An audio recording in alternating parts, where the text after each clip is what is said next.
जय हिंद, जय Bharat and welcome to Def Talks. This is Aadi Achin. जिस चीज का बहुत लोगों को इंतजार था कि मोदी जी कब अपने ओरिजिनल फॉर्म में आएंगे, वहां पर बहुत लोगों का इंतजार कल खत्म हो गया।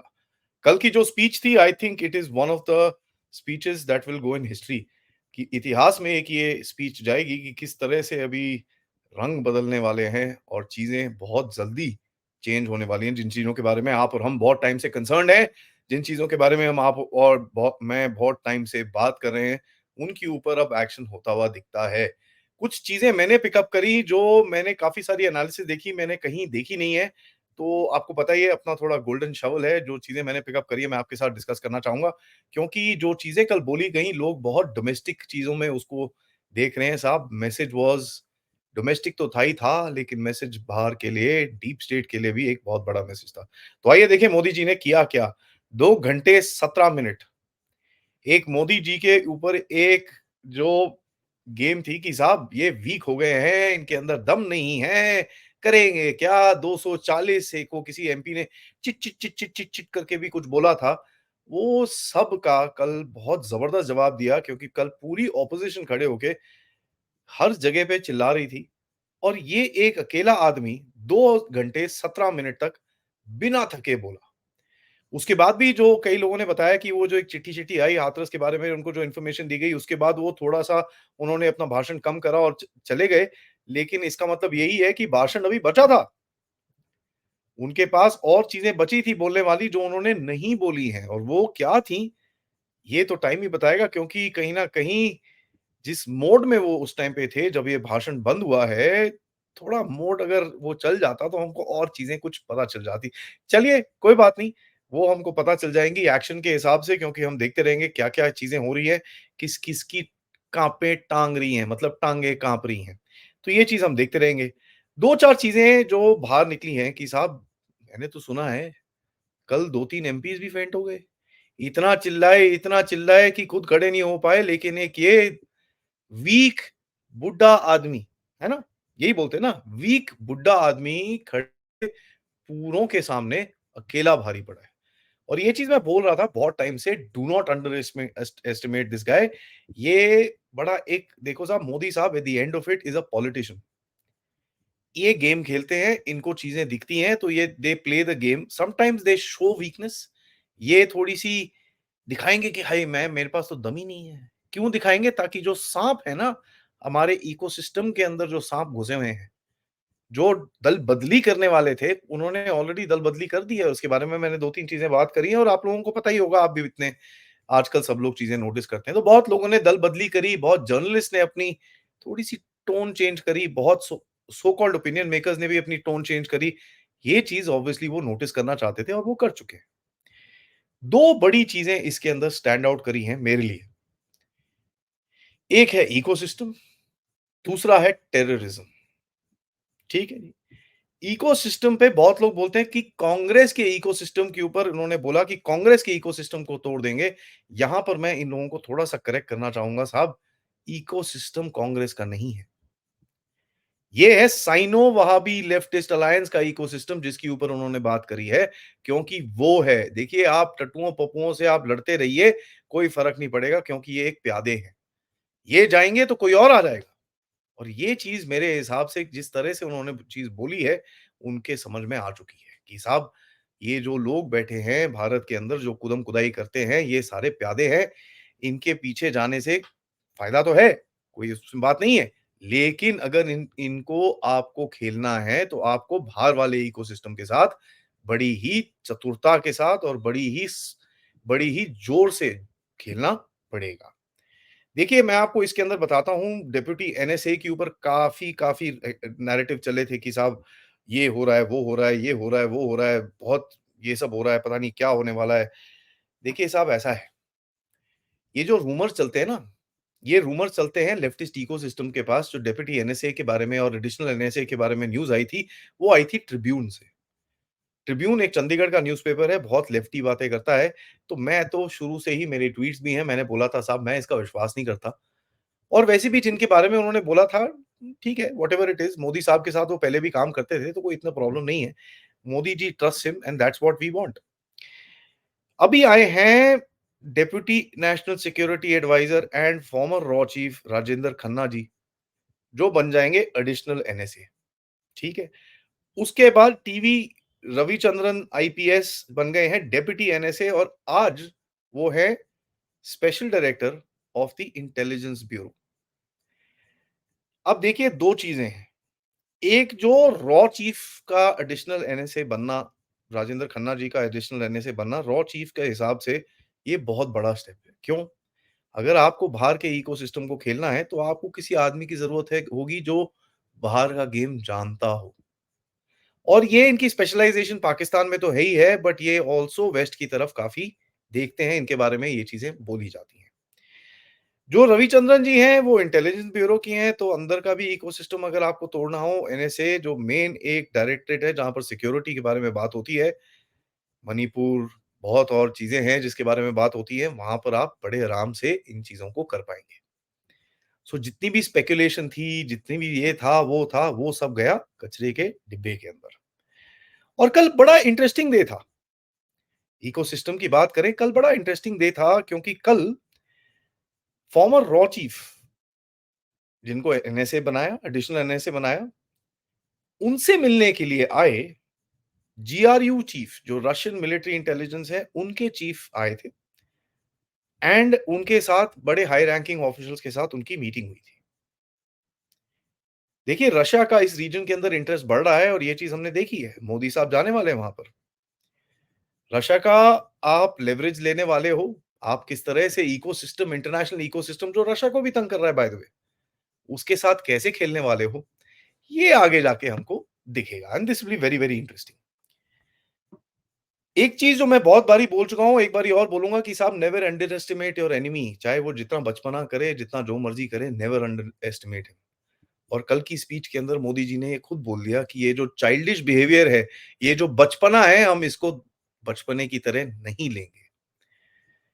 देखिए, बहुत डिबेट चल रहा है कि जो उनकी तरफ से बोला गया कि भाई वो एंटी हिंदू था, नहीं था, ये था, वो था। मेरा तो एक ही चीज है साहब, हमारे भगवान की जो चीजें हैं, उनको अपने पॉलिटिकल यूज में दिखाना is not something that I appreciate. ठीक है। अब वो एंटी हिंदू था, नहीं था, उसके ऊपर आप डिबेट करते रहिए, लेकिन आई डिड नॉट अप्रिशिएट कि हम हमारे भगवान की फोटोओं को आप ऐसे पार्लियामेंट में अपना एक कोई पॉइंट बनाने के लिए लेके आए। And that is something that is not okay. इसके ऊपर मोदी जी ने बड़ा जबरदस्त अटैक करा। नाउ देखिए, मैं आपको एक चीज ये बड़ा क्लियरली बता दूं, बहुत सारे जो अटैक्स भारत की तरफ से होंगे, वो भारत के अंदर होंगे होंगे, लेकिन ज्यादा होंगे बाहर। क्योंकि जो डीप स्टेट है, जो ग्लोबल डीप स्टेट है, वो बैठता है बाहर। और उसके लिए मेरे हिसाब से मोदी जी के पास कुछ लेवरेज आ गया है, तभी इन्होंने ये स्पीच दी है। एक चीज अगर आप मोदी जी के बारे में देखेंगे, वो कभी तक बोलेंगे नहीं, और जब वो बोलते हैं, मतलब काम ऑलरेडी शुरू हो चुका है। सो बड़ा ही इंटरेस्टिंग गेम रहेगा, जिस तरह से ये आगे जाएगा, क्या किसके ऊपर, कहां पर बटन दबाया जाएगा, ये हम आगे जाके देखेंगे, and we will keep updating you. But मेरे हिसाब से the attack will be more outside, ताकि इनका जो सपोर्ट स्ट्रक्चर है, उसको तोड़ा जाए। क्योंकि अगर सपोर्ट स्ट्रक्चर टूटेगा, तो अंदर के लोग जितने भी हैं, फिर वो ऊपर नहीं देख पाएंगे देखने के लिए कि भाई बोलें क्या। और मोदी को ये भी पता है कि साहब, इस टाइम पे वेस्ट में बड़ा टर्मोइल चल रहा है। जो बाइडेन, और पता ही नहीं जो बाइडेन आ रहा है कि जा रहा है। फ्रांस में पता नहीं क्या हो रहा है। जर्मनी की हालत खराब है। तो ये बहुत अच्छा मौका है, जब उनकी एक वीकनेस है, उसका एडवांटेज लेने के लिए। तो this is something I will से।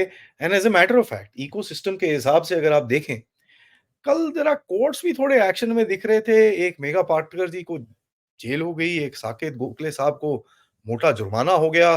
उसके बाद इलाहाबाद हाईकोर्ट ने आके बोला कि साहब, अगर मेजॉरिटी कम्युनिटी ये कन्वर्जन्स नहीं रोकेगी, तो मेजॉरिटी माइनॉरिटी बन जाएगी। तो उन्होंने एक बड़ी क्लियर वर्ड्स में वार्निंग भी दी।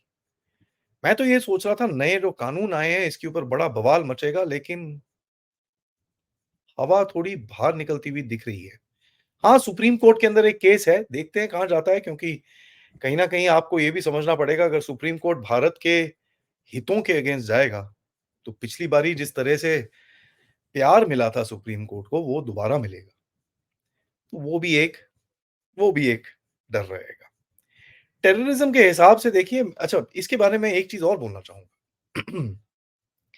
ये जो ग्लोबल डीप स्टेट है, इनका मकसद जो था, उसमें तो फेल हो गए। उसके बाद इन्होंने खुलेआम तलवार निकाल के हिंदुओं पे अटैक करा। आपकी कम्युनिटी को तोड़ने के बाद, कास्ट लाइन्स पे डिवाइड करने के बाद क्लियरली अटैक करा। अब उसका अटैक का जवाब हिंदू ही देगा और देखते हैं ये गेम क्या चलेगी। टेररिज्म पे बहुत लोगों ने इल्ज़ाम लगाया कि साहब आप दूसरों के घर में घुस के मार रहे हो। मोदी जी ने तो कल खुले में बोल दिया भाई हम घर में घुस के मारेंगे और ये चीज़ पार्लियामेंट में बोली है। ये चीज़ कोई ऐसे इलेक्शन रैली में नहीं बोली है, ये चीज़ पार्लियामेंट में बोली है। पार्लियामेंट में जब आप कोई चीज़ बोलते हो, you are responsibly speaking something. उन्होंने तो यहाँ तक बोला कि इनके आकाओं को भी हम देख लेंगे और उनको भी घर में घुस के मारेंगे। ठीक है? तो ये चीज़ तो हम देख ही रहे हैं कि अननोन गनमैन का एक्शन और तेज़ होगा और किस तरह से जाएगा। और यहाँ पर मैं बोलना चाहूँगा सीआईए को, यार आप सुन रहे हो? आपकी एक जो टट्टू थी, सारा एडम्स करके, उसने काफ़ी कुछ बोला था। $10 मिलियन में भारत ठुकरा रहा है, ये कर रहा है, वो कर रहा है। चलो, ठीक है। आप सुन लो, देख लो भारत क्या-क्या कर सकता है, क्योंकि ये चीज़ें अभी और बढ़ेंगी। इसमें निखिल गुप्ता की एक गेम आती है, क्योंकि अगर मोदी सीआईए और इन चीज़ों से पंगा ले रहे हैं, क्या मोदी के पास निखिल गुप्ता के लिए भी कोई लेवरेज आ गया है जहाँ पर एक्सचेंज ऑफर कुछ किया जाएगा? देखिए, कुछ लोगों पे सडनली मुकदमे हो रहे हैं, कुछ लोगों पे सडनली चार्जेस टेररिज्म के भी लाए गए हैं, यूएपीए में लाए गए हैं, जहाँ पर एक ग्लोबल इकोसिस्टम है, उसकी थोड़ी हवा निकली है। यहाँ तक कि उस क्या बोलूँ, उस चीज़ को एक अवार्ड तक दे दिया गया। तो आपको समझ में आता है दर्द ठीक जगह पे हो रहा है। बहुत लोगों ने पूछा कि साहब भारत ये उसके पीछे क्यों पड़ा है? वो तो 10 साल पुराना केस है, 14 साल पुराना केस है। देखिए, 14 साल पुराना ज़रूर होगा, लेकिन दर्द जहाँ पर ज़्यादा हो, उसके ऊपर हाथ लगाना पड़ता है, तब जाके आपको इफ़ेक्ट मिलेगा। देखिए, वेस्ट की वैसी हालत खराब है, मोदी साहब रशिया जा रहे हैं और वेस्ट एक नैरेटिव बनाने की कोशिश कर रहा है, नहीं, नहीं, नहीं, एक्चुअली मोदी जा रहा है ना क्योंकि चाइना से डरा हुआ है, इसलिए मोदी वहाँ पर जा रहा है। अबे बेवकूफ़ों! हमारे कंधे पे आके तुमने तिब्बत वाले से मिले। तुम्हारे तिब्बत गेम खेलने से पहले हमने तिब्बत का गेम हमने स्टार्ट करा। तुम्हारे कुछ बोलने ना बोलने की बजाय हमने फिलीपींस को हथियार दिए और यहाँ तक कि हमने उनको डिप्लोमैटिक सपोर्ट भी दिया। तो ज़रा अगर हम डरते चाइना से, जिस तरह से कई लोग हमारे पार्लियामेंट में भी बोल रहे थे कि हमारा सोल्जर डरता है, बाकी सब तो ठीक है। चाइना वाला जहाँ ऑक्सीजन मास्क लगा के बैठता है, उसी के सामने 100 मीटर दूर में हमारे सोल्जर या तो भंगड़ा डालते हैं या वॉलीबॉल खेलते हैं। तो डरता कौन है? ये चीज़ इनको कभी एलएसी जाके अपने आप परखनी चाहिए, अकल आ जाएगी। अब वेस्ट का जो इन्फॉर्मेशन सिस्टम है ना, वो भी यही है। तो उनकी जो परसेप्शन है, "ओए! डर गया, अच्छा है, सोचने दो।" क्योंकि जितना गलत वो सोचेंगे, जिस तरह से सारा एडम्स ने अपनी पूरी पोल खोल दी, ये दिखा के कि भई सीआईए को धेले की अकल नहीं है कि इस रीजन के अंदर क्या हो रहा है, अच्छा है, उनको फिर से यही गलतियाँ करने दो, क्योंकि वो गलतियों की जो कॉस्ट होएगा, वो ये खुद देंगे। अगर चाइना से हम इतना डरते हैं और ये मैं लास्ट चीज़ आपको बोलूँगा, मंगोलिया के साथ मिलिट्री एक्सरसाइज़ेज़ कौन कर रहा है फिर? और ज़रा आपको अगर मैं थोड़ा-सा एक होमवर्क सा दूँ, उस मिलिट्री एक्सरसाइज़ का नाम है नोमैडिक एलिफेंट। अगर हम चाइना से इतना डरते होते, तो वहाँ पर चाइना के 3 कोनों में हम अपने गढ़ नहीं बसा रहे होते। ठीक है? चाइना के ऊपर हम बात करेंगे, मिलिट्री डिप्लोमेसी के ऊपर एक छोटा-सा मैं और एपिसोड करूँगा। लेकिन तब तक के लिए ये वीडियो को ज़रूर लाइक करिए, सब्सक्राइब करिए चैनल को एंड मोस्ट इम्पोर्टेंटली आज मेरी तरफ से एक ही मैसेज जाएगा और ये मैं हमेशा बोलता हूँ, यूनिटी, यूनिटी, यूनिटी। जो भी हुआ, हुआ। अब आगे का देखिए, पीछे का रोना-रोना बंद करिए, आगे देखिए क्योंकि दुनिया फ्यूचर में जीती है। अगर हम पास्ट में जिएँगे, तो पास्ट में ही फँसे रहेंगे। हमको आगे देखना है क्योंकि लड़ाई अभी शुरू होने जा रही है और अगर हम इसमें टूटे हुए दिखेंगे, तो फिर से हमारा फ़ायदा उठाया जाएगा। लाइक करिए, सब्सक्राइब करिए जैसे मैंने बोला था एंड ऑफ कोर्स येस आप इस चैनल की तरफ कंट्रीब्यूट कर सकते हैं यूजिंग द क्यूआर कोड या फिर पेपैल या फिर सुपर स्टिकर, सुपर चैट्स के साथ। आज दोपहर में एक एक्सप्लोसिव एपिसोड आने वाला है जहां पर पाकिस्तान की थोड़ी-सी हवा निकलेगी, थोड़ी नहीं एक्चुअली काफ़ी हवा निकलेगी क्योंकि मैंने इस जगह के बारे में कभी बात नहीं करी है। जिसका नाम है सिंधु देश। एंड सिंधु देश से एक साहब हैं जो सिंधु देश में रहते थे। उन्होंने आज सिंधु देश की पोल खोली है। तो प्लीज़ बिल्कुल मत मिस करिएगा 3:15 सिंधु देश का एपिसोड, और रात को हम बात करेंगे पथिकृत पानीय साहब से on some very interesting subjects. तब तक के लिए थैंक यू सो मच। जय हिंद, जय भारत।